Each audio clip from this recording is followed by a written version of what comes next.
Hello and welcome to the United Stand. It's our Manchester United transfer special tonight. I hope most of you caught the debut of our daily January transfer window vlog that we'll be doing, funnily enough, daily for you every single day, that means. And it was at 6:30 this morning. It will be at that tomorrow. So if you want to get up and watch it, fantastic.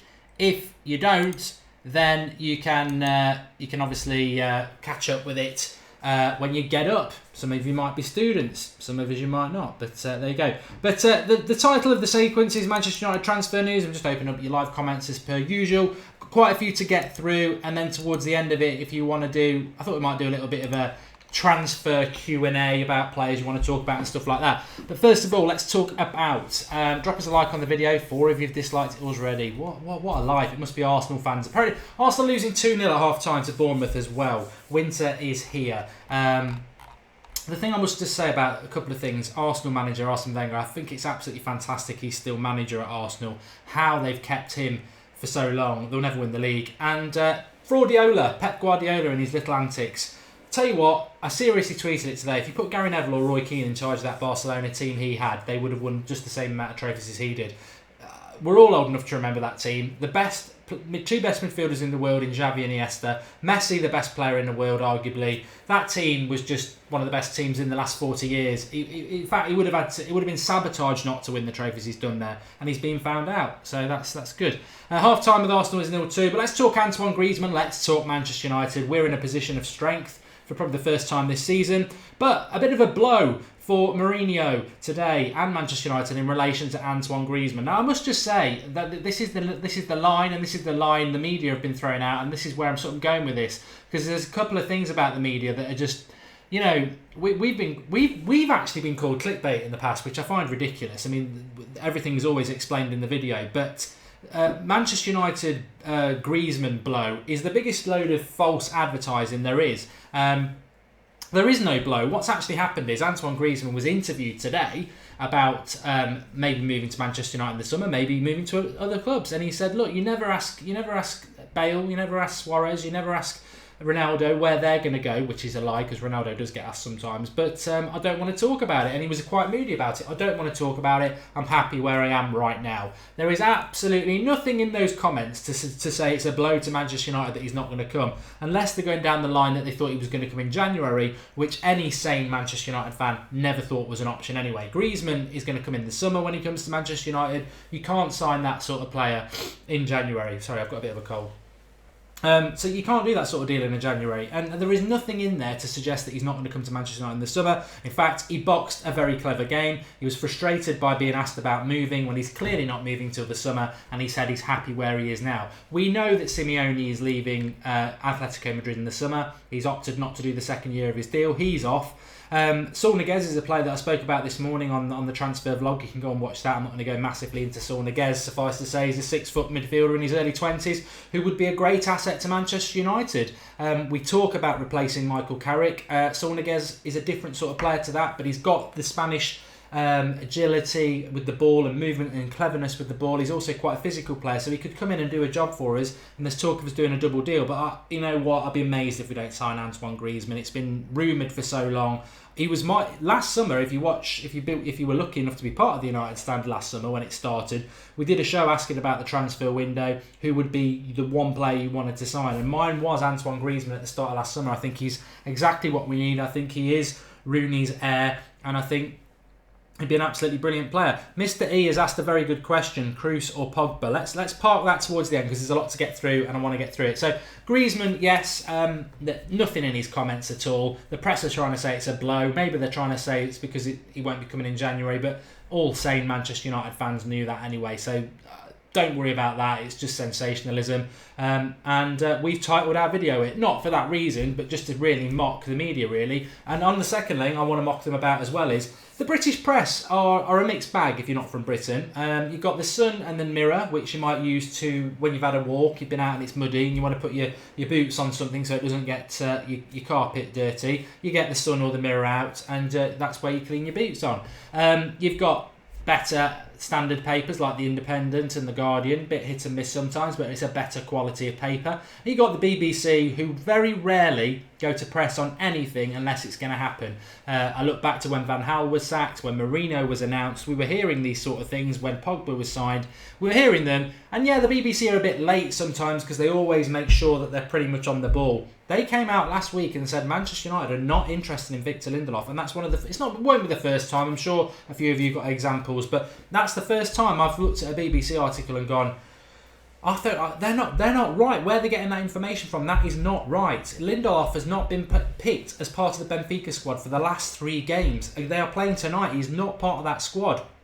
Everything coming out of Benfica and Lindelof's camp has been for the last 2 weeks that he's coming to Manchester United. That is why on the 21st of December we tweeted out Victor Lindelof is a done deal. That is why I spoke about it in between Christmas and the New Year, saying it's a done deal. That is why a load of people have been getting at me on Twitter saying, haha, you're wrong, because of the BBC article. Which I understand. I understand why you'd say that. And part of me was like, what's going on here? But everything is still suggesting that he's going to sign for Manchester United. And I think it's going to happen this week. There is absolutely nothing to suggest that it's not going to happen. And, you know, whatever you think about the signing, 6'2", 22, he can play right back. He's quite a skillful player. But for me, he's a Vidic-esque sort of character. He's all heart. He loves the duels. He's good in the air. My only concern with it slightly, and a lot of you picked up on this as well, is that Mourinho has made 4 signings and they've all been fantastic. Bailly, Mkhitaryan, Zlatan, Pogba, they've all been brilliant. And that's 100% strike rate in the transfer window of 4 signings. That's pretty much unheard of. You go through history, you go through every single club. I mean, look what Arsenal, talk about Arsenal, look what they've done with that Xhaka. I mean, I don't know whether he's a good player or not, but he's been a flop, hasn't he? Let's be honest. So to have had 4 signings and them all to work out is pretty much unheard of in world football, in any football. So we've got 100% strike rate. I think if you've got an 80% strike rate, that's pretty good in transfers in general. So Lindelof, is he going to be the one that doesn't work out? Because at some point we will sign somebody and it won't work out. But I don't know. I've got a funny thing about this one. Lindelof to sign on Thursday, says Stephen McMorrow. Yeah, I do think it will happen this week. I suppose with the FA Cup it makes us less of a rush. Bay's obviously in the African Nations Cup. We do need to sign a centre-back. Does he really trust Smalling? Or Blind for that matter? But we're not in a major rush. We've got Reading on Saturday, and then obviously we've got a Hull game on Tuesday. But I can, Thursday is not a bad shout at all. And I do have that little concern as to when Mourinho's flop's going to be. I mean, you look at Van Gaal, maybe it's going to spread itself out, because you look at Van Gaal, and I do want to talk about Schneiderlin in a moment, and you look at Memphis, he flopped, Schneiderlin flopped. Rojo pretty much did flop, but Mourinho's turned him into not a flop. Daley Blind's been pretty steady. Juan Mata's a steady signing for Moyes, but Fellaini, I would call him a flop. So we've had a lot of flops. Falcao's, Di Maria's, people like that. Schweinsteiger, you probably could say he's a flop as well, which is, ridiculous. But let's hope Jose can keep it. I've got a really bad cold tonight, sort of catching in the back of my throat. Maybe a little hot sip of my drink will help. But yeah, I really hope it can keep going, and I really do think we'll sign him. Another player I want to talk about as well. Fire Squad World doesn't like Lindelof. I'll be coming to your comments in a couple of minutes' time. Do like and share the video. The next player I want to talk about is James Rodriguez. Now, Antoine Griezmann's 25. He's 26 in March. James Rodriguez is 25. I think he's 26 in June or July. So they're the same age. You could argue that they're similar sort of players. They can all play. Griezmann can play up front. I don't think Rodriguez really can, but they're sort of playing anywhere in them 3 positions behind the striker. So you look at Rashford, Mata when he's number 10, or Mkhitaryan's position. That's where Griezmann and Rodriguez, I feel, are at their best. So why would we be signing both? I don't think there's anything in the James Rodriguez rumours. We've sort of been talking about him for at least 18 months. Certainly he's been mentioned a few times since Mourinho came here. If you watch the United Stand, you know what I'm about to say. He has got the same agent as Jose, George Mendes. If we wanted to sign him, it could pretty much be done quite easily. He's probably going to cost about £50 million, which I think is overpriced. But Real Madrid tend to get rid of their deadwood for good prices, which I'm going to talk about United in a minute about that. But I just don't think it's going to happen. I get the feeling that maybe Manchester United are part of a game here with Real Madrid to get Chelsea to pay a higher price, because I think if United wanted to sign him, we would sign him. For the agent, it's very easy to do. Manchester United from Real Madrid, we're going to be more attractive than Chelsea. I don't care what anybody says. I just don't think Manchester United are in for him. I don't really see where he fits into the game if, as we all believe, Griezmann's coming. He's a similar sort of player and Griezmann's better. We've already got Mkhitaryan. We've already got Mata. Somebody said to me the other day that Mata he's only using Mata now at the moment to put him in the shop window for January. I mean, come on. Why Mata in the shop window for January? He came on against Borough. He set the winner up for Pogba. He came on yesterday. He got us in front. I think Mata's been one of my players of the season, and I do understand why Jose doesn't play Mata as much as he does, especially in the away games, because we can't really play a number 10 in the away games because we've got to play that dynamic midfield of Carrick, Herrera, Pogba. Then it's nice to have the width of, say, Martial and Mkhitaryan or whoever you want to mix up. And then you've got Zlatan. There's not always a place for Mata in the number 10. And on the right, we'd probably have Mkhitaryan. But what a squad player. And this is what we were talking about in the summer. We've worked towards this situation now where the results are coming. We are competitive in the Premier League. And we've also got a squad of players that, Martial played brilliant against Borough, didn't get a look in yesterday against West Ham. That doesn't mean he's been dropped or anything like that. It means we've got a squad of about 20 players, and you've got to you'll play your part. And Mata is doing that so well and so professionally, so I wouldn't let him go. As Anut Patel says, he's underrated, and he is underrated. He's a fantastic player. There was talk about him getting a new contract. I'd give him it. I think he's... The thing I love about Herrera, De Gea and Mata is that they are not part of this British mentality where having a drink a week before the game is the norm. And I'm not knocking that, but they won't do that because they're professionals and they take their football far more seriously. And I like that bit of class. They add a bit of class to our squad, Mata and Herrera, and long may they stay, because they get it as well. What Mata and Herrera, they get what Manchester United are about. You sense they are in awe. Flipping away from James Rodriguez, we've done Lindelof, we've done Griezmann. We'll talk about other people you want to talk about in a minute, but I do want to talk about people going out of the door. Talking there about Real Madrid and how they are able to always get rid of their deadwood. I mean, look at how much they got for Di Maria. He just couldn't give an arse, could he? Then again, we got a lot back from him, and he's doing the same at PSG, but another flop. But Schneiderlin, £19 million has apparently been offered by Everton, and we have declined that offer. I mean, many people would say, it's right to decline that offer because, they got 30 million for Fellaini out of us. But Everton, football's a very different game than it was 2 years ago. Even 2 years ago, we paid about £24 million for Schneiderlin. Yes, he's not played that much recently, but football prices have gone up a bit. So I think what we're trying to do is we're trying to hold out for as close to £25 million as we can. And to be honest, I think if 19 million, I wouldn't have cried if we'd got rid of Schneiderlin for 19 million because he's done next to nothing. I think he's been an embarrassment. I'd be very interested to track his career when he goes to another club, because I know a lot of United fans say, well, he's not really been given a chance, but I think he has been given a chance. I think what's actually happened is he's not taken that chance that maybe Jose Mourinho, not Jose Mourinho, Schweinsteiger worked his way back in. But Memphis and Schneiderlin are very, very similar in the way that they just, they're clearly not doing enough in training. And they've had little bits, but they've just not done enough. And they're surplus to requirements. And if we can get 20 million for Schneiderlin, I'd be very, very happy with it. Apparently he wants to go to Everton over West Brom. You can sort of understand that. Everton are a bigger club. But as long as we get our money back, I like the way Manchester United are offering. And the one thing, Chelsea, to be fair, is still quite consistent in the way they are good in the transfer market. But I think Mourinho sort of set those Lego bricks in place into the way Chelsea deal in transfers. And they've sort of kept that legacy of doing things. I think Manchester United are starting to replicate that with Mourinho now. He's a master in the transfer market. We have paid top dollar for people like Pogba, but we did fairly good business with Bay, we did very good business with Zlatan, and we did very good business with Mkhitaryan. But also, it looks like we're now about to start selling players, and I'm very interested to see what we do when we're selling players, because when you look at what we did, I said it before, we've literally been selling people for a Freddo and a packet of skips. You look at what we got for Nani, got less than 5 million for Raphael. He wasn't 35 on his way out for retirement. This was one of the top right backs in Europe. We let him go for less than 5 million. Van Persie, we let him go for about 5 million. Nani the same as well. In fact, I think there was 4 or 5 players, like there was Raphael, Van Persie, Nani, and there was a couple of others, and the combined fee was less than £17 million. There was 2 more, I can't think who it was. you might comment and let me know. So ridiculous, absolutely ridiculous that we've done that in the past. It's lazy. We pay top dollar and then we let them go for nothing. And Manchester United are a business, 100% a business, and they're more than happy to take our money off us.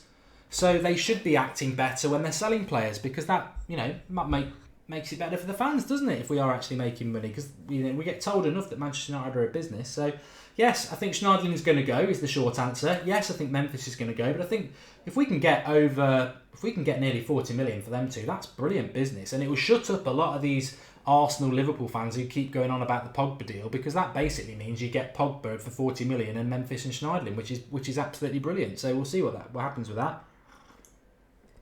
Memphis, there hasn't been any offers for him. I think Memphis might not be easy to get rid of, but at the end of the day, he's still a lad in his early 20s with a lot of potential, and there will be interest in Europe. Kagawa was the other player as well. In fact, it was Kagawa.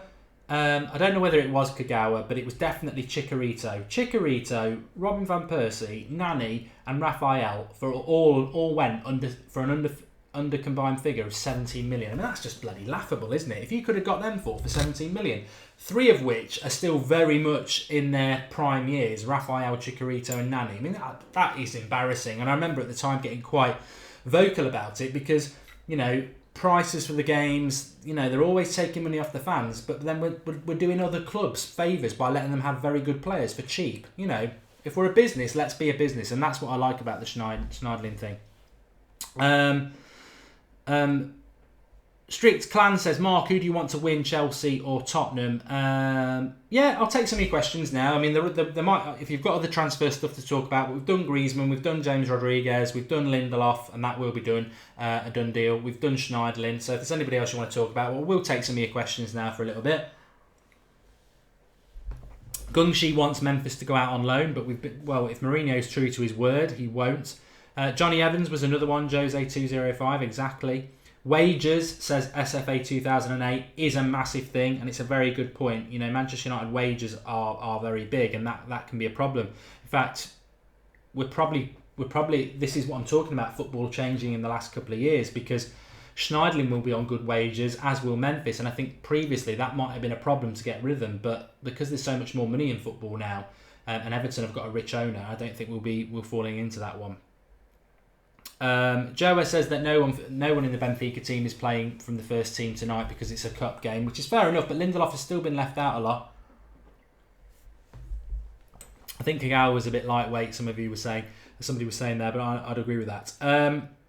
Griezmann or Ibrahimovic, Mark, says Humza. Very difficult question, and asking it at the moment. I think it's a summer question, to be honest, isn't it? Because neither is going to happen at the moment, but in the summer it is.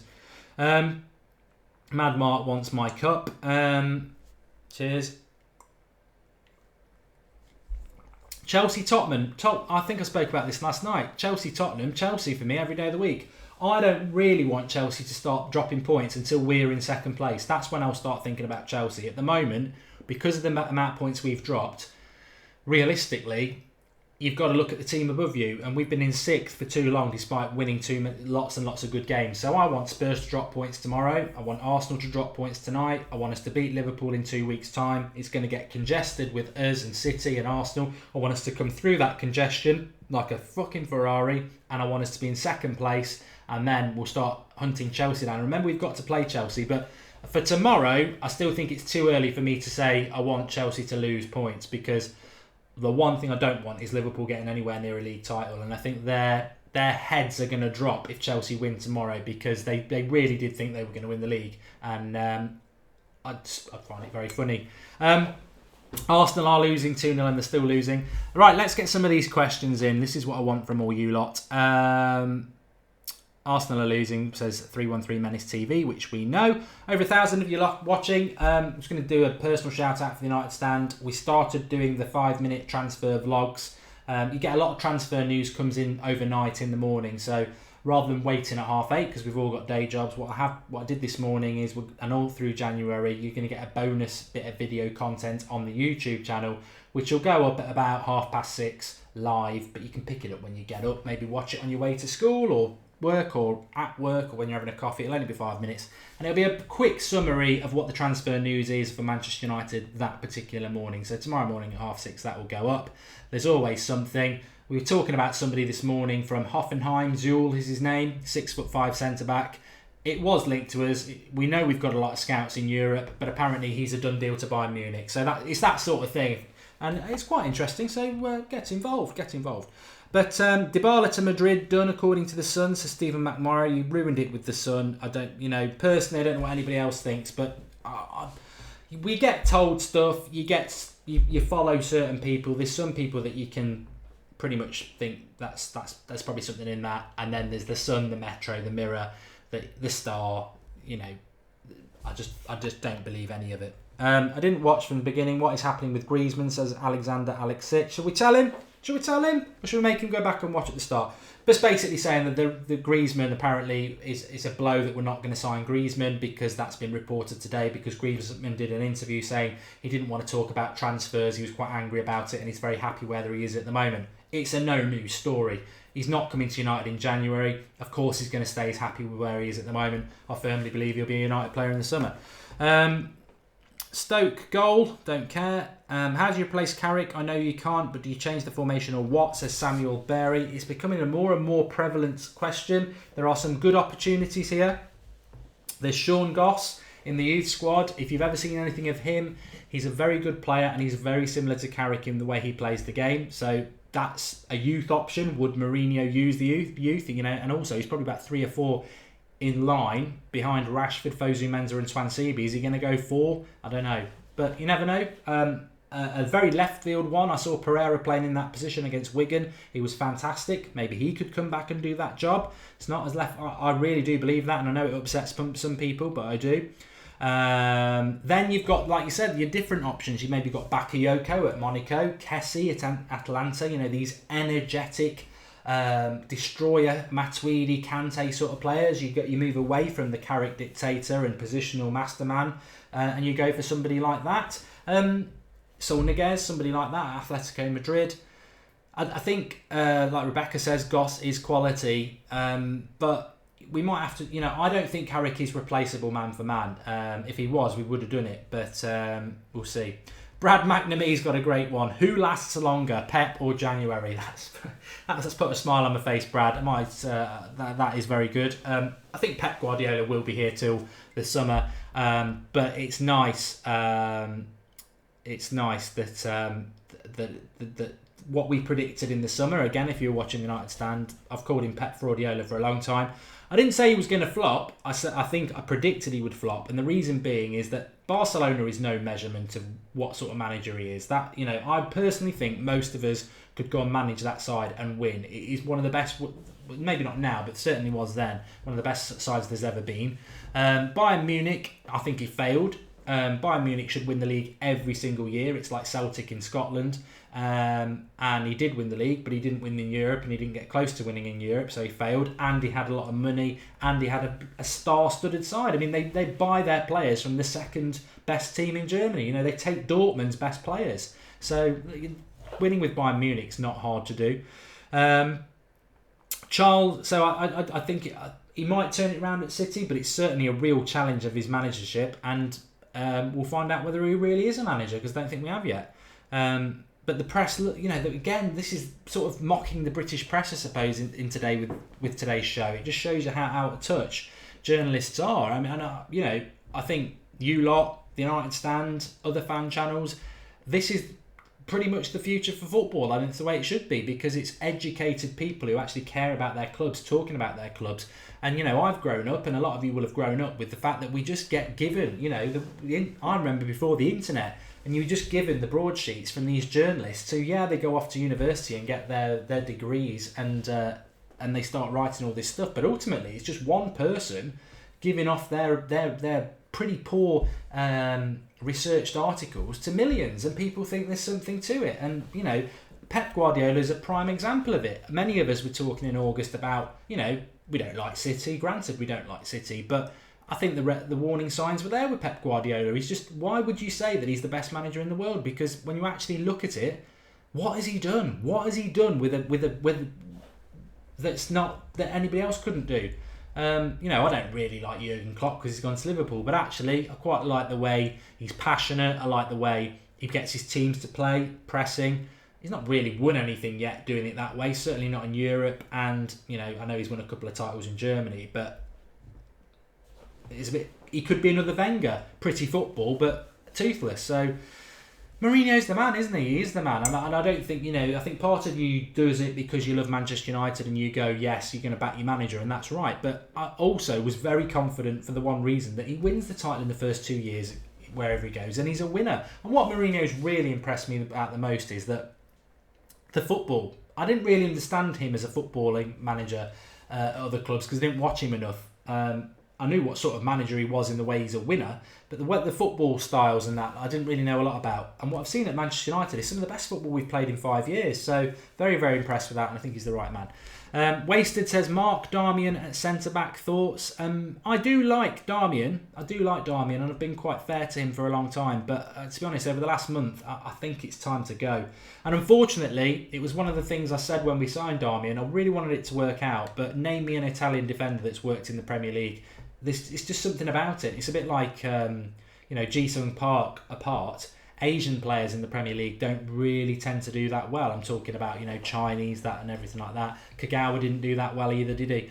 But Italian defenders struggle with the Premier League, and I think it's an obvious reason why. Answers on a postcard. No, it's because the English Premier League, it might not be, you look at the World Cup and that, okay, we might not have the best football, and it might not be the most technical football, but it's fast-paced, you never get a minute, you're getting bombarded with crosses. The Italian league is far more tactical, it's slower.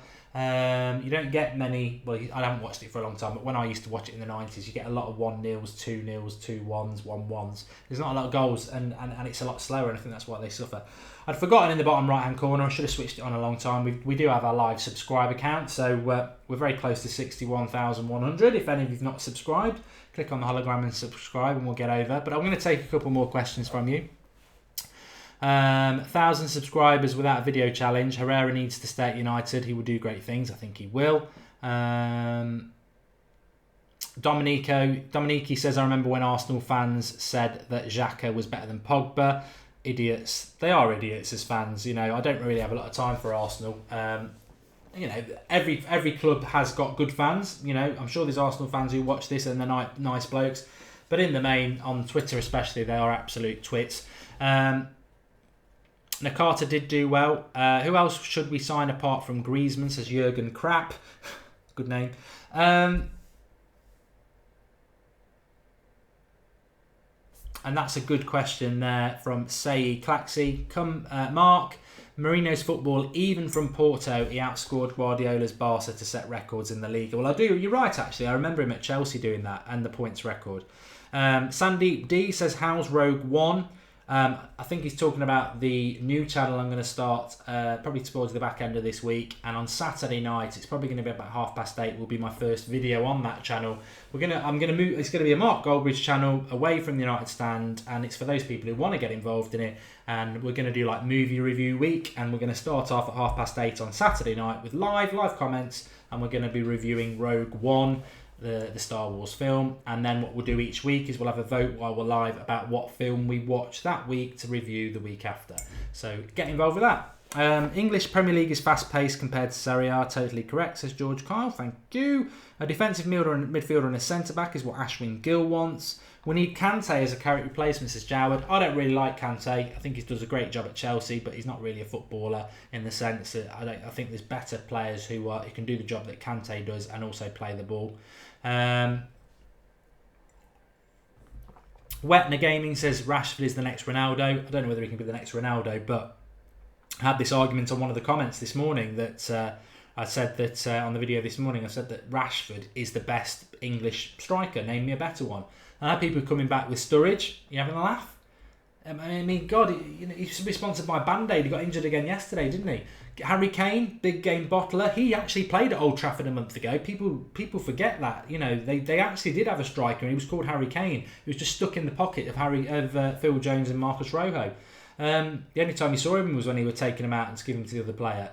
Harry Kane in Europe, in the Champions League, in the Euros last summer, bottler, big game bottler like Lukaku. So no, Harry Kane. Vardy, one season wonder. He's not in that class anyway. Rooney obviously on the decline. Marcus Rashford for me is the best English striker. The only thing at the moment is he's just not getting the games. It's 3-0 to Bournemouth. I think we can start to enjoy it, folks. We can start to enjoy it. Arsenal are in meltdown, and Arsenal Fan TV will be funny later, won't it? I don't watch that shit, but I think it's all a bit scripted and staged. And I think actually on Arsenal Fan TV and some other channels like that, they actually prefer it when they lose because they can get the idiots in, can't they? But very good. I didn't expect that result tonight. So we've had Liverpool drop points, Arsenal drop points, and the one we thought was, we're going to make ground up on Chelsea or Spurs. So actually 2.